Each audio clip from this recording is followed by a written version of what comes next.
강의를 이어서 하도록 하겠습니다. 자, 이번 시간에는 자, 중합 진행에 따른 조성의 변화에 대해서 이제 공부를 해볼게요. 자, 우리가 대부분의 경우 공급된 단량체의 조성과 그리고 얻어진 공중합체의 조성이 다르죠. 즉 뭐예요? 여기 교과서에서 표현하는 것은 공급된 단량체의 조성을 소문자 F1이라고 하죠. 그리고 얻어진 공중합체의 조성, 즉 몰 분율을 대문자 F1으로 표시를 합니다. 그렇죠? 그래서 소문자 F1과 대문자 F1이 조성이 다르다는 거죠. 그렇죠? 그래서 회분식으로 중합하는 경우, 회분식으로 중합한다는 게 배치 프로세스를 한다는 거거든요. 그러니까 그 어떤 반응조에 단량체를 그냥 넣고 뭐 온도나 조건을 맞춘 다음에 여기서 바로 반응하는 걸 이거를 배치 프로세스라고 합니다. 이거를 한국말로 회분식이라고 해요. 그래서 회분식으로 중합하는 경우에 반응성이 큰 단량체가 우선적으로 중합되죠. 그리고 반응 도중에 해당 단량체의 상대적 양이 줄게 돼요. 그렇죠? 이 얻어진 공중합체 조성이 좀 달라지겠죠. 그렇죠? 그래서 얻어지는 공중합체 조성이 중합이 진행됨에 따라서 변화하게 된다. 봅시다. 그래서 그림 7-3을 보면 중합이 진행됨에 따라서 조성이 변화하는 세 가지 예에 대해서 한번 봅시다. 여기서 X축은 뭐죠? 공급된 단량체의 몰 분율이죠. 공급된 단량체의 몰 분율, 그렇죠? 대문자 F1은 얻어진 공중합체의 몰 분율이죠. 몰 분율. 요거와 요거의 기호의 의미를 대해서 먼저 확실히 알고 있어야 되겠죠? 그래서 이 그림은 순간적인 단량체의 공급 조성 그리고 F1과 이로부터 얻어지는 공중합체 조성, 그죠? 대문자 F1 사이의 관계. A는 부타디엔과 스타이렌이에요. 이게 부타디엔과 스타이렌이 반응해서 만들어진 공중합체의 요 F1과 요 라지 F1과의 관계. B번은 뭐냐? 사이닐 아세테이트랑 스타이렌. 그리고 C번은 뭐냐 여기죠? 멜레이 어나이드라이드와 아이소프로필 아세테이트 조성 변화를 화살표로 표시했대요. 화살표. 그래서 A번 봅시다. 그리고 요거는 이 직선은 공급된 단량체의 몰 분율과 그리고 그 얻어진 공중합체가 같을 때 그 직선을 나타내는 겁니다. 알겠죠? 그래서 요 A는 봅시다. A는 거의 이상적인 공중합 거동을 보여요. 즉 뭐냐? 여기서 부타디엔과 스타이렌 중에서 여기 그 R1과 R2, 그렇죠? 이게 R1이 뭐라고 했죠? 반응성 B라고 했죠? 반응성 B. 즉, 요 R1이 크다는 것은 그만큼 R1이 작은 것보다 반응을 먼저 한다는 거죠. 즉, 활성점의 말단에 먼저 붙는다는 얘기잖아요. 그죠? 그래서 부타디엔은 반응성이 크다. 스타이렌에 비교해서 중합이 진행됨에 따라서 F1이 감소. 그러면 여기가 스몰 F1이 1인 상태죠.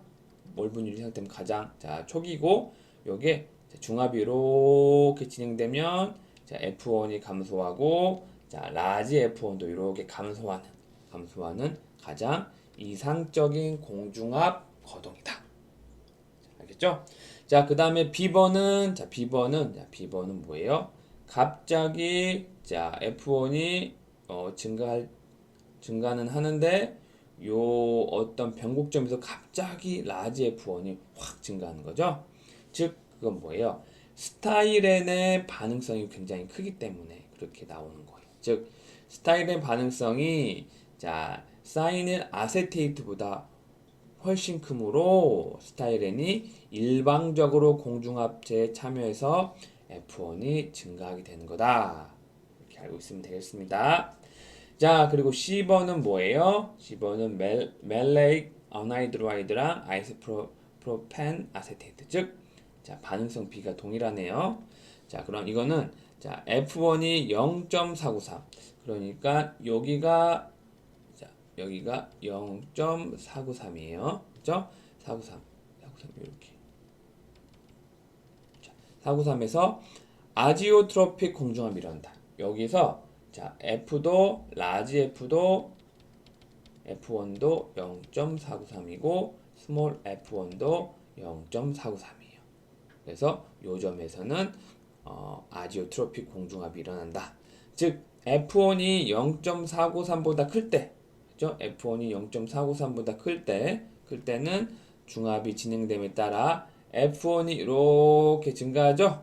그리고 F1이 0.493보다 감소할 경우에는 이렇게 감소하는 거죠. 자, 그래서 중압이 진행됨에 따라서 조성이 변하는 세 가지에 대해서 우리가 살펴봤습니다. 자, 다음 봅시다. 자, 그 다음에 자, 조성의 변화에 따라 자, 물성의 변화가 수반되어 자, 공중합체의 조성 조절은 자, 공업적으로 중요하다. 당연하겠죠? 그렇죠? 조성이 변화하면 그거에 따라서 공중합체를 구성하는 자, 구성하는 몰 분율이 다르잖아요. 그죠? 그래서 물성 변화가 생기겠고, 그렇기 때문에 공중합체의 자, 조성 조절은 공업적으로 중요해요. 자, 그래서 자, 라지 F1, 라지 F1, 즉 자, 공중합체의 몰 분율을 일정하게 유지하기 위한 대표적 공정 세 가지를 한번 봅시다.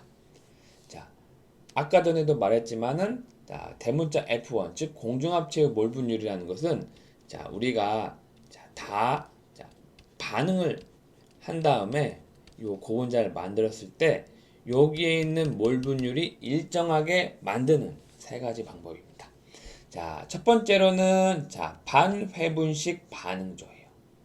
자, 어떤 반응기에 자, 반응성이 큰 단량체를 여기에 넣었어요. 반응기에 넣어서 우리가 F1, 그러니까 F1 그 단량체의 조성을 일정하게 하면 공중합체의 조성도 일정하게 되겠죠. 자, 그 다음에는 연속 교반 반응조예요. 그러니까 원료를 이렇게 넣고 요거를 자, 넣고 그다음 연속적으로 자, 분리 장치에 의해서 공중합체를 자, 이렇게 공중합체를 빼내는 자, 그러니까 자, 인풋과 자, 아웃풋이 이렇게 연속적으로 있는 것을 말해요. 즉, 요건 뭐냐? 정상 상태에서 시간에 따라 자, 소문자 F1과 라지 F1이 변하지 않으므로 일정한 조성의 공중합체를 얻을 수가 있다. 알겠죠? 자, 하지만은 자, 원료에서 자, 단량체를 자, 공급을 하잖아요. 근데 아웃단에서 미반응된 단량체가 나올 수가 있어요. 그래서 그 단량체를 다시 분리를 해서 다시 넣어주는 이런 장치가 연속 교반 반응조에서는 필요하겠죠. 그죠? 자, 그 다음에는 반응조를 통과하는 요런 관형 반응조예요. 자, 관형 반응조. 자, 반응기가 이렇게 관 상태로 되어 있어요. 자, 관 상태로 되어 있다는 그 말은 자, 낮은 전환율을 가지고 있다는 거예요. 그러니까 단량체가 자, 공중합체로 이렇게 반응하는 그 전환율이 낮다는 거예요. 그렇죠? 따라서 그 전환율을 작게 함으로써 자, 공중합체의 F1의 변화폭을 작게 하면 그죠? 공중합체의 자, 조성이 일정하게 되겠죠? 그죠? 그래서 이런 관형 반응조를 써서 우리가 F1의 변화폭을 줄입니다. 자, 여기 C 관형 반응조도 자, 단량체가 원료가 반응로에서 전부 다 반응을 안 하겠죠? 그래서 분리장치를 통해서 다시 단량체를 분리해서 다시 공급하는 장치가 필요하다. 자, 단량체 분리 공급 장치는 자, 연속 교반 반응조와 관형 반응조에서는 필요하다는 얘기죠. 자, A번에서는 반회 분식 반응조에서는 워낙 반응성이 큰 단량체이기 때문에 거의 대부분이 자, 공중합체로 만드는 데 쓰이기 때문에 자, 이런 단량체를 분리해서 공급하는 장치가 필요가 없습니다. 자, 그러면 자, 잠깐 끊고 가도록 하겠습니다.